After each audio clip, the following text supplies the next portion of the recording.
આગળ વાત કરીએ, રાજ્યમાં ફરી એકવાર પ્રેમ લગ્નમાં વાલીની મંજૂરીનું ભૂત ધૂણ્યું છે। આ વખતે ભૂત સામાજિક આગેવાનોએ નહીં પણ ભાજપના એક ધારાસભ્યએ ધૂણાવ્યું છે। જો કે આ મામલે ભાજપ હોય કે કોંગ્રેસ તમામનો એક સૂર છે। ત્યારે હવે સવાલ ઊભો થાય છે કે શું ખરેખર પ્રેમ લગ્ન માટે વાલીની મંજૂરી લેવી પડશે કે પછી પૂછીને પ્રેમ કરવો પડશે। પ્રેમ લગ્નનો મુદ્દો ફરી ચર્ચામાં।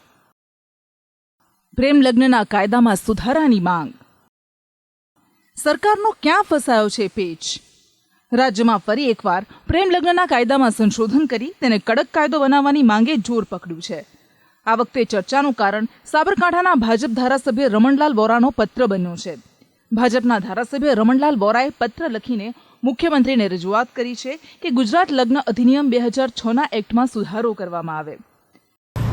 જ્યારે લગ્ન કરે એ વખતે તો સાચી પરિસ્થિતિનું એમને ધ્યાન હોતું નથી, પરંતુ મોટે ભાગે બહેનોને આની તકલીફ પડતી હોય છે અને એટલા માટે આ કિસ્સાઓનો જ્યારે વધારો થતો જાય છે ત્યારે લવ જેહાદ પણ આમાંનો એક મુદ્દો છે।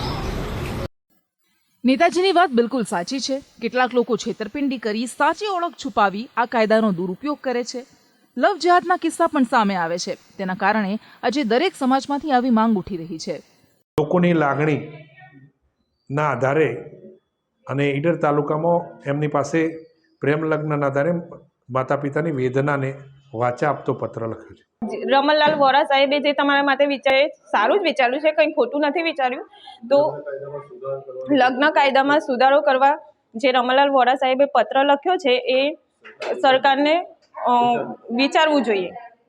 પરંતુ શું દરેક પ્રેમ લગ્નમાં છેતરપિંડી હોય છે? દરેક પ્રેમ લગ્ન બાદ દીકરીઓ દુઃખી થાય છે? બીજી બાજુ શું અરેન્જ મેરેજમાં બધું સારું જ રહે છે?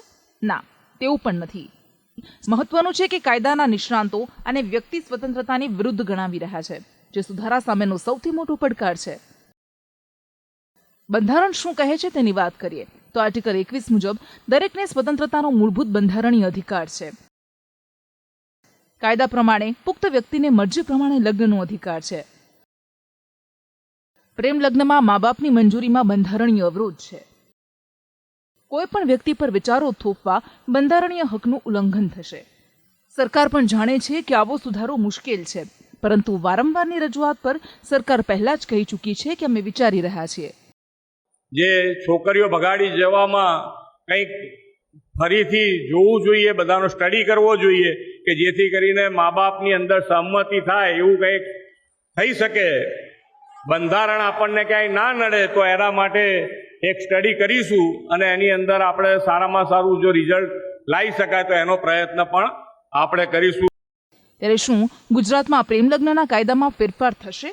શું હવે ગુજરાતમાં પ્રેમ લગ્ન માટે મંજૂરી લેવી પડશે કે પછી હવે લોકો પૂછીને પ્રેમ કરશે? બ્યુરો રિપોર્ટ, સંદેશ ન્યૂઝ।